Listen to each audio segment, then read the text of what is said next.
Hi, Gary here with the Dad Venture. I just finished getting this bike back from the shop after it's been actually gotten built and gotten tuned up, and now it's a matter of trying to get it dialed in.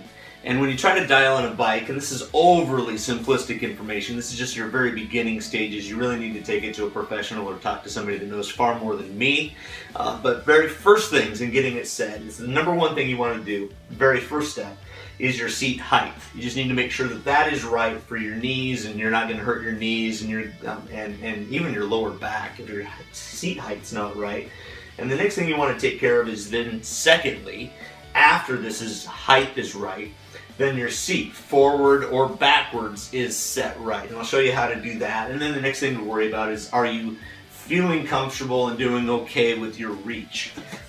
So let's do that first. Let's worry about the seat height, and then the height, and then the forward backwards or the fore aft position, and then we'll talk about reach.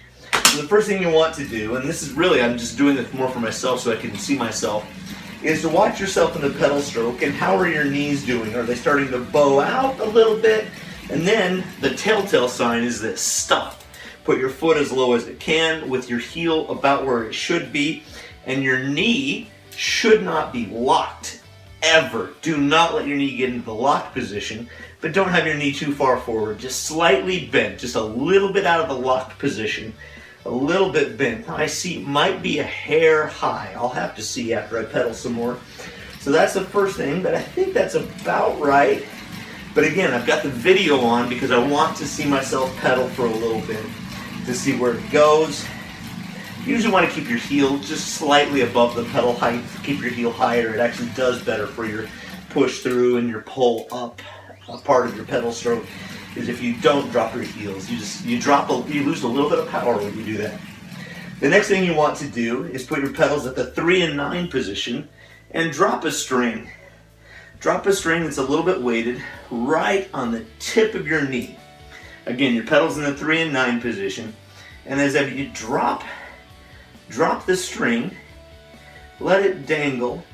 It should dangle, I'll need to see the video to see this, is right on or slightly ahead of your pedal axle. And it looks like I am dead on or a little bit behind, but I'll have to look at the video side so I just get the side shot to see. But again, in your 3 and 9 position, try to drop it straight down slightly ahead of the pedal axle. Do that to be able to test for the seat forward or backwards.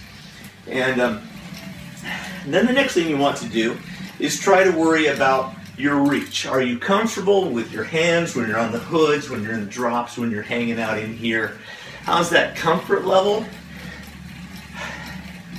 You know, it's really about your comfort. If you're really wanting to be more aero, you could have them even a little bit further out here if you're super aggressive, or if you're just a casual rider that loves to go and play like me, then have them in just a little bit.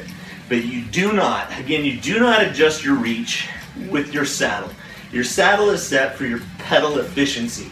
You adjust your reach with spacers in here, or the stem. They sell stems that are shorter or longer, or even come at different angles. And that's where you want to make that adjustment. And again, you want, probably a good rule of thumb too in your reach is if you have about a 45-degree angle coming through your hips are at about a 45-degree angle, and your back dropping down into your arms is a good 90 here, 45 down there.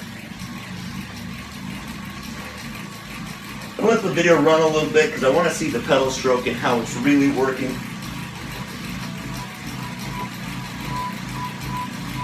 And then to make some more small tweaks. This is Gary with the Dad Venture. Enjoy the adventure.